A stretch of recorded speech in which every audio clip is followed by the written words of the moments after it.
Hello students, welcome back to my channel Brainiacs Chemistry. I am SK Pandey and you watching our channel Brainiacs Chemistry. आज हम लोग का topic atomic structure से radius, energy and velocity of electron कैसे find करेंगे। तो हम लोग पहले जनरल एक्सप्रेशन उसका हम लोग फाइंड करेंगे, उसके बाद ही हम लोग उसके ऊपर न्यूमेरिकल्स को करने वाले हैं।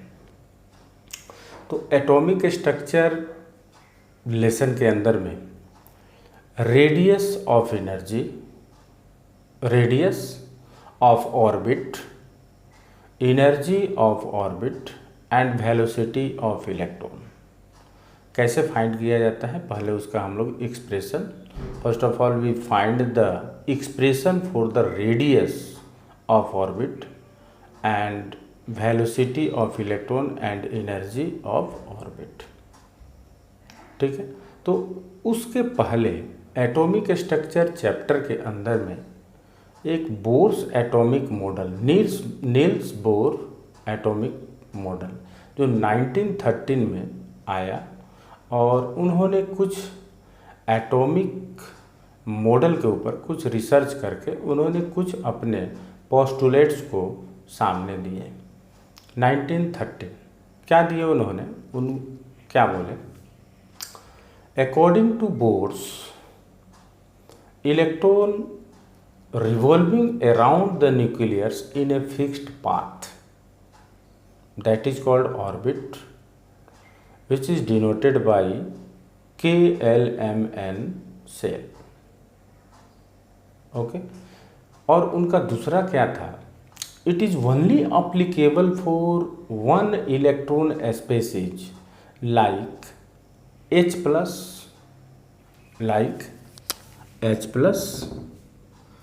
like hydrogen He plus, Li double plus, beryllium triple plus, etc. This is one electron species. It is only applicable for one electron species. Bohr's model का यही सबसे बड़ा लिमिटेशन था कि उन्होंने सिर्फ बोला था कि ये सिर्फ एक इलेक्ट्रॉन स्पेसीज में ही अप्लाई होगा। अगला क्या बोले कि when electron revolving around the nucleus they do not emit energy और गेन्स एनर्जी। यानी इलेक्ट्रॉन अगर अपने फिक्स्ड पाथ पे अगर मूव कर रहा है, सर्कुलर पाथ पे मूव कर रहा है, तो वो न तो इलेक्ट्रॉन इमिट कर सकता है और न इलेक्ट्रॉन को एब्जॉर्ब कर सकता है। अगला पॉइंट क्या उन्होंने बोला कि when electron jumps lower energy level to higher energy level, suppose that मान लो ये न्यूक्लियस है, ये ऑर्बिट फर्स्ट, ये सेकेंड, ठीक है। अब मान लो इलेक्ट्रॉन यहाँ है और यहाँ से जंप यहाँ कर रहा है, तो इसके एनर्जी को E1 कर दो, इसके एनर्जी को E2 कर दो, ठीक है। ये आपका फर्स्ट ऑर्बिट, ये सेकेंड ऑर्बिट, ये K सेल और ये L सेल, और अगर हम लेते हैं ऐसे तो LM सेल थर्ड ऑर्बिट हो जाएगा। तो अगर इलेक्ट्रॉन यहाँ से यहाँ अगर मूव कर रहा है तो ये लोअर एनर्जी लेवल है, ये हायर, इसको कुछ न कुछ एनर्जी चाहिए, तो H न्यू एनर्जी इसको सप्लाई मिलेगा, फोटोन कोई एनर्जी इसको सप्लाई करेगा, तो ये इलेक्ट्रॉन यहाँ पर आ जाएगा, ठीक है। तो एनर्जी क्या हो गया, एब्जॉर्ब करना पड़ा। क्या करना पड़ा, एनर्जी एब्जॉर्ब करना पड़ा। वही इलेक्ट्रॉन सपोज करो higher energy level to lower energy level में जा रहा है, तो क्या होगा कि एनर्जी इमिट करने वाला है। एनर्जी यहाँ से क्या करेगा, इमिट यानी कि रिलीज करने वाला है। तो higher to lower energy released, lower to higher energy gains. देखो यहाँ से गेन्स, ये H न्यू जब तक यहाँ आएगा नहीं तब तक ये इलेक्ट्रॉन एक्साइटेड होकर यहाँ आएगा नहीं, ठीक है। तो change in energy can be calculated by E2 minus E1। Delta E means change in energy, E2 minus final energy, E1 means initial energy, ठीक है। नेक्स्ट बोर्स मॉडल का क्या पोस्टुलेट्स था, electron revolving around the nucleus their angular momentum will be integral multiple to h by 2 pi। यानी कि देखो यहाँ पर mv is the momentum, r means angular momentum is integral multiple, n means orbit h by 2 pi, where n is the 1 2 3 4 etc. K cell, L cell, M cell, N cell. It means angular momentum is integral multiple to nh by 2 pi. Okay students. Next if we put here r, then it is circumference of orbit 2 pi r, means mb equal to nh by 2 pi r, circumference of orbit. So how can circumference of orbit will be determined? mb equal to nh by 2 pi r. So 2 pi r equal to nh by mb. So you can calculate circumference of orbit. Again Bohr's model explain, when electron revolving around the nucleus,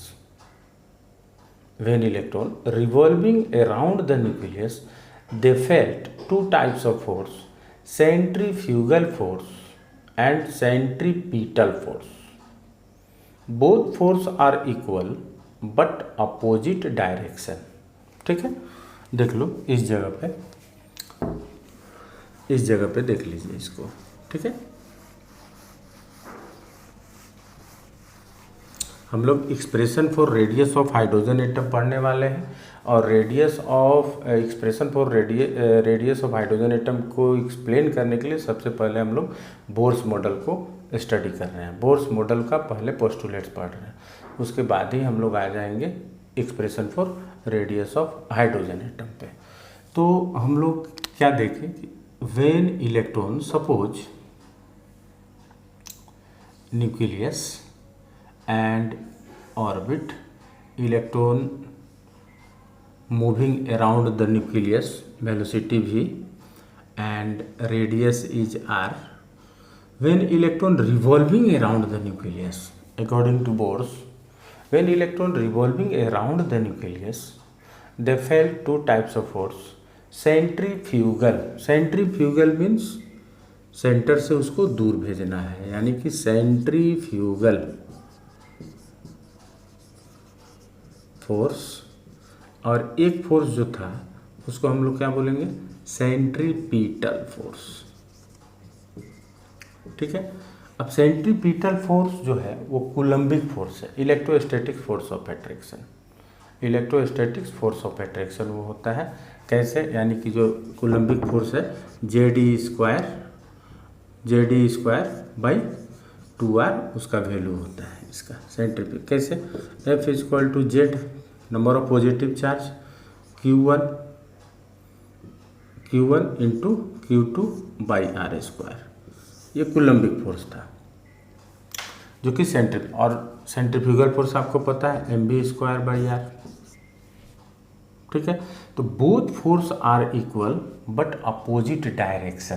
देखो एक force आपका यहाँ से apply हो रहा है, दूसरा force इधर से अप्लाई हो रहा है, और ये इलेक्ट्रॉन को दोनों तरफ से बैलेंस करके वो इलेक्ट्रॉन ऑर्बिट में सर्कुलेट करते जाता है। तो ये आप समझ गए, ये बोर्स मॉडल का पोस्टुलेट्स था। ठीक है, अब क्या है, आप देखेंगे expression for radius of hydrogen atom. Expression for radius of H atom।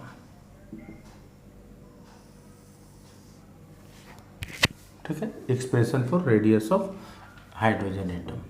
हम लोग यहाँ पर उस फिगर को फिर से ड्रॉ करने वाले हैं। ये आपका हो गया हाइड्रोजन एटम, न्यूक्लियस जहाँ प्रोटॉन 1 इलेक्ट्रॉन 1, सबको पता है in hydrogen atom only 1 electron and only 1 proton are present. ठीक है, एक इलेक्ट्रॉन और एक प्रोटॉन होता है, न्यूट्रॉन तो है नहीं हाइड्रोजन में, ठीक है। तो अब उस प्रोटॉन और इलेक्ट्रॉन के बीच का जो डिस्टेंस है, यानी कि उसको हम रेडियस आर ले लिए, ये वेलोसिटी v से मूव करने जा रहा है। अब आपको हम कुछ इधर बोले थे कि सेंट्रीफ्यूगल फोर्स और एक क्या था यहाँ पर, सेंट्रीपिटल फोर्स, ठीक है। दोनों फोर्स क्या होगा, इक्वल होगा। दोनों फोर्स क्या होने वाला है, इक्वल हो जाएगा। दोनों फोर्स क्या होगा, इक्वल होगा। क्लियर है एकदम। दोनों फोर्स क्या होने वाला है, इक्वल हो जाएगा। अब देखो क्या हो रहा है। सपोज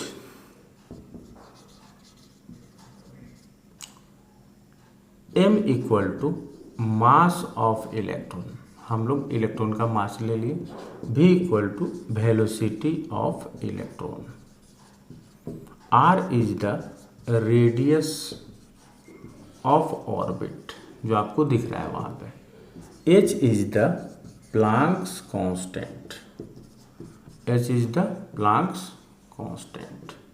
ठीक है।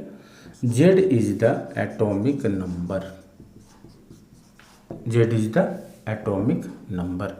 E is the charge on electron, ये क्लियर हो गया। अब यहाँ एक चीज़ समझना है कि centrifugal force mv² by are को है और centripetal force Zd² by are को, Zd² बाई r² को बोलते हैं। तो ये r और ये r जैसे कैंसिल होगा तो mv² equal to Zd² by क्या आ जाएगा, r आ जाएगा। ये इक्वेशन हम लोग 1 ले लेंगे, ठीक है। यहाँ तक तो कोई प्रॉब्लम नहीं। अब देखो हम लोग यहाँ क्या करने वाले हैं, इस जगह पे क्या करने वाले हैं। वी नो दैट, ठीक है, we know that from Bohr's theory यानी Bohr's law, mvr equal to nh/2π, ठीक है। Angular momentum is integral multiple to nh/2π, ये अकॉर्डिंग टू बोर्स मॉडल है। हमको क्या फाइंड करना है, हमको फाइंड करना है r रेडियस। तो हम लोग यहाँ स्क्वायरिंग बोथ साइड कर देंगे। क्या कर देंगे, स्क्वायरिंग बोथ साइड यहाँ करने वाले हैं। तो m², v² r² n² h² 4π², r² को यहीं रख देना है, n² h² by 4π² m² v²। और भी देखो r² equal to n² h² by 4π² m into mv²। यहाँ से एक m बाहर ले लिए, ठीक है। कोई दिक्कत यहाँ से, कोई प्रॉब्लम नहीं होगा। अब इक्वेशन 1 का वैल्यू जो दिख रहा है यहाँ पर mv² का, उसको यहाँ पुट कर देंगे, ठीक है। अब यहाँ लिख दे रहे फ्रॉम इक्वेशन 1। तो अब इक्वेशन 1 का वैल्यू जैसे ही पुट करेंगे तो क्या हो जाएगा, देखो है, देखो तो r² equal to n² h² by 4π² m into Zd² by r put कर दें। अब ये r यहाँ जाएगा, उस r से ये वाला r कैंसिल हो जाएगा। तो अब ये जो वैल्यू आया r equal to n² h² by 4π² mze², ये वैल्यू जो आपका निकला वो nth ऑर्बिट के लिए निकला। किसके लिए आया, ये nth ऑर्बिट के लिए ये वैल्यू आ चुका। अब हम लोग देखो इसमें क्या करने वाले हैं, फॉर H एटम। अब हाइड्रोजन एटम के लिए फाइंड करेंगे, क्योंकि हाइड्रोजन एटम के लिए ही फाइंड करना है। तो n इक्वल टू 1 और Z इक्वल टू 1, ये आपका जनरल इक्वेशन है, ये वेरी वेरी इंपॉर्टेंट है, ये वाला, ये जनरल हो गया। अब देखो इन दोनों को यहाँ पुट कर दो, यहाँ 1 कर देंगे तो 1 स्क्वायर हो जाएगा, यहाँ कर देंगे तो ये निकल जाएगा। तो R1 इक्वल टू, क्योंकि n का वैल्यू 1 है तो यहाँ 1 कर दिया, ये भी 1 हो गया, तो हो गया H square by 4 pi square ME square. ये सिर्फ आया किसके लिए, R1 का वैल्यू है ये, ठीक है। अब हम लोग Rn और R1 के बीच में रिलेशन फाइंड करने वाले हैं। क्या फाइंड करेंगे हम लोग, रिलेशन। तो यहाँ देखो, relation between Rn and R1, Rn and R1। तो देखो Rn बाई R1, तो Rn का वैल्यू क्या है, n square H square by 4 pi square M ZE square by R1 का वैल्यू देखो ये है, तो H square by 4 pi square ME square, ठीक है। तो अब हम लोग क्या करने वाले हैं, कैंसिल होगा 4 पाई M और M कैंसिल हो गया, E स्क्वायर कैंसिल हो गया, H square Rn by R1 equal to n square by Z, और फिर Rn equal to R1 into n square by Z। ये आपका एक जनरल फार्मूला आया, ये जो कि बहुत ज़्यादा इम्पोर्टेंट है फॉर ऑल एटम, क्योंकि अगर R1 मालूम है, Z मालूम है, N मालूम है, तो आराम से हम लोग फाइंड कर सकते हैं, ठीक है। और अगर सपोज करो हाइड्रोजन के लिए अगर Z का वैल्यू 1 कर देते हैं, मान लो अगर Z का वैल्यू अगर यहाँ 1 कर दिए, तो ये क्या हो जाएगा, Rn equal to R1 into n square, ठीक है। इफ Z इक्वल टू 1 अगर करते हैं तो ये भी आपका जनरल मेथड हो गया, ठीक है। तो ये एक्सप्रेशन फॉर रेडियस ऑफ ये हाइड्रोजन एटम हो गया, इसको आप नोट कर लीजिए, वेरी गुड। अब देखो आगे की तरफ, ये होने के बाद अब हम लोग देखो क्या करने वाले हैं, फाइंड द रेडियस ऑफ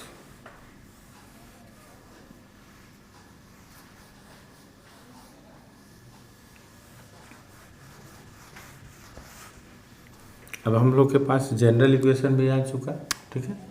तो यहाँ क्वेश्चन अगर आ जाए, ठीक है, find the radius of first, second and third orbit of H atom, ठीक है। तो पहले हम लोग फर्स्ट ऑर्बिट के लिए फाइंड करने वाले हैं। तो देखो यहाँ लिख रहे हैं हम लोग फॉर फर्स्ट ऑर्बिट, ठीक है। तो Rn equal to n square H square by 4 pi square M ZE square, ठीक है।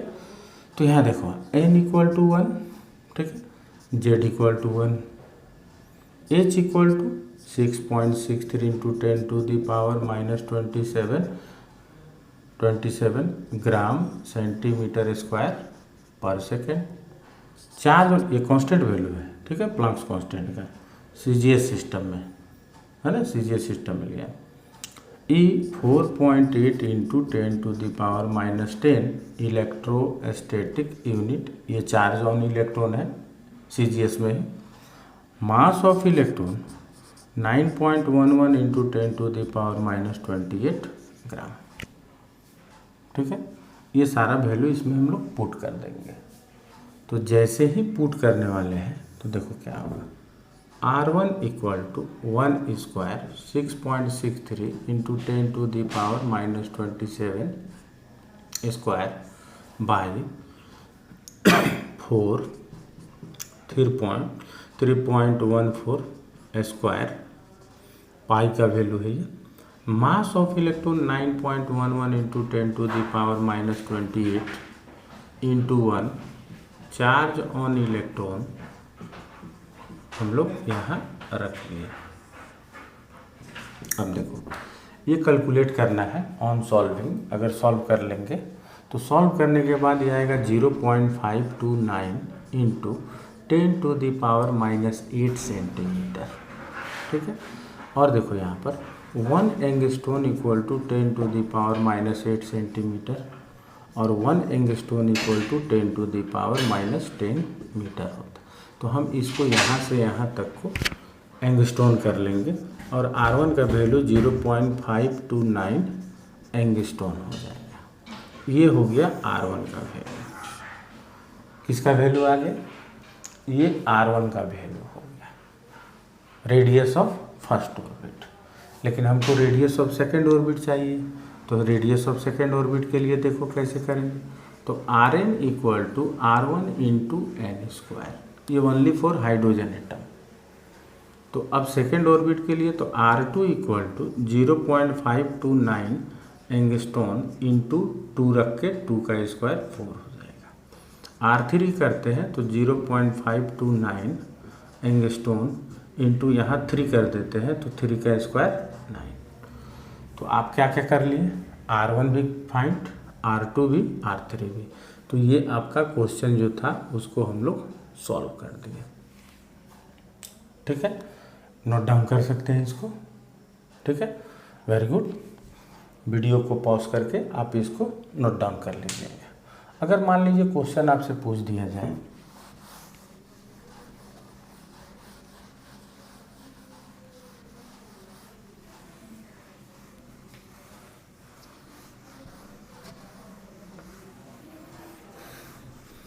वीडियो को लास्ट तक देखते जाएंगे और find the radius of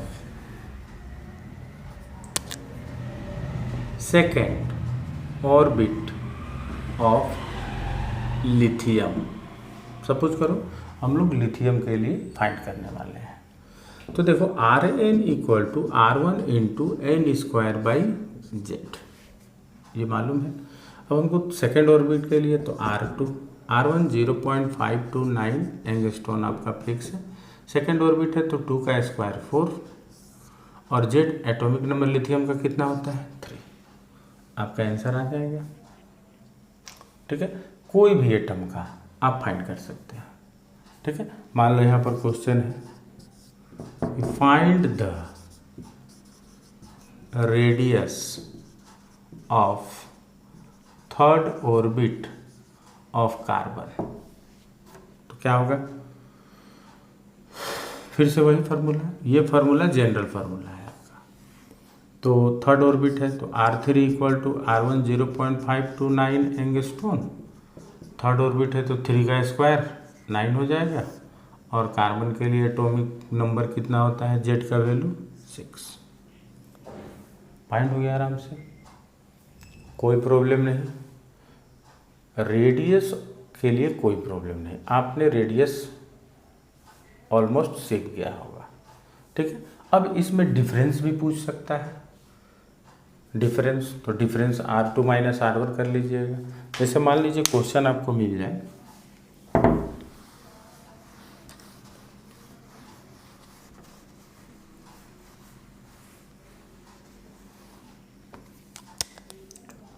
question find the distance between second orbit and third orbit of beryllium atom, ठीक। Second और third orbit के बीच का आपको डिस्टेंस, तो क्या करेंगे आंसर देखो। Rn equal to R1 into n square by z, कोई प्रॉब्लम नहीं। हम लोग को क्या चाहिए? R2 second orbit and third orbit. तो देखो R2 equal to R1 into 2 का स्क्वायर क्या हो जाएगा 4, और इसका एटॉमिक नंबर बेरिलियम का क्या होता है 4। देख लो ये सेकेंड ऑर्बिट हो गया। और R3 जब फाइंड करेंगे तो क्या हो जाएगा R1 इंटू 3 का स्क्वायर 9/4। क्लियर। अब हमको डिस्टेंस करना है, तो R3 माइनस R2 कर लेंगे हम लोग। तो यहाँ देखो ये और ये तो कैंसिल हो जाएगा, तो यहाँ R1 ही हो जाएगा ना। तो हमारा R3 कितना है R1 इंटू 9/4 माइनस R1। ठीक है। अब वो R1 क्या हो जाएगा कॉमन हो जाएगा, यानी कि यहाँ लिखेंगे R1 इंटू 9 माइनस 1 8/4, यानी कि R1 0.529 एंगस्ट्रोम इंटू 8/4। अब ये डबल कर दीजिए, तो 0.529 एंगस्ट्रोम इंटू 2। तो ये डिफरेंस हो गया R3 माइनस R2 का। ठीक है, कोई प्रॉब्लम नहीं है स्टूडेंट्स। अगर आपको समझ में आ रहा होगा मेरा वीडियो, अगर अच्छे से समझ में आ रहा है तो आप इसको शेयर कर सकते हैं। और अगर कोई और भी डिमांड हो, अगर किसी टॉपिक के ऊपर लगता हो कि आपको कुछ मटेरियल्स चाहिए, तो आप कमेंट बॉक्स में कमेंट कर सकते हैं, और वीडियो को मेरा ये देखते रहेंगे। और इस पेंडेमिक में मैं इसलिए वीडियो को डिलीवर कर रहा हूँ ताकि वैसे बच्चे जो कोचिंग ट्यूशन अफोर्ड नहीं कर पा रहे हैं और अपने घर में बंद हैं, वो इस वीडियो के थ्रू अपने एजुकेशन, अपने पढ़ाई को आगे बढ़ाते जाएंगे, और इसको भी वो स्प्रेड करेंगे, यानी सीखने के बाद भी वो भी इसको चारों ओर फैलाएंगे। यानी कि नॉलेज को अपने पास रखना नहीं चाहिए, उसको स्प्रेड करते रहना चाहिए, ताकि वो हर ज़रूरतमंद के पास जाए और कुछ न कुछ उसको इससे लाभ मिले। ठीक है, तो स्टूडेंट्स ऑल द बेस्ट, और मेरे वीडियो को लास्ट तक देखेंगे, और जो भी मेरे वीडियो अपलोड हुआ है सबको एक एक करके देखिए। अभी हम रेडियस के बारे में बात की, फिर हम वेलोसिटी ऑफ इलेक्ट्रॉन और एनर्जी, चेंज इन एनर्जी, उसके ऊपर भी आपको वीडियो अपलोड करने वाले हैं। और इससे रिलेटेड और भी बहुत सारा क्वेश्चंस हम देने वाले हैं। ठीक है, तो मेरे चैनल पे बने रहेंगे, सब्सक्राइब भी करना है आपको, लाइक भी करना है, और बेल आइकन को भी ऑन रखना है, ताकि हम जैसे ही वीडियो अपलोड करें आपको उसका मैसेज मिल जाए। ठीक है students, all the best for watching my channel. सबको मेरे तरफ से थैंक्स, धन्यवाद। ओके।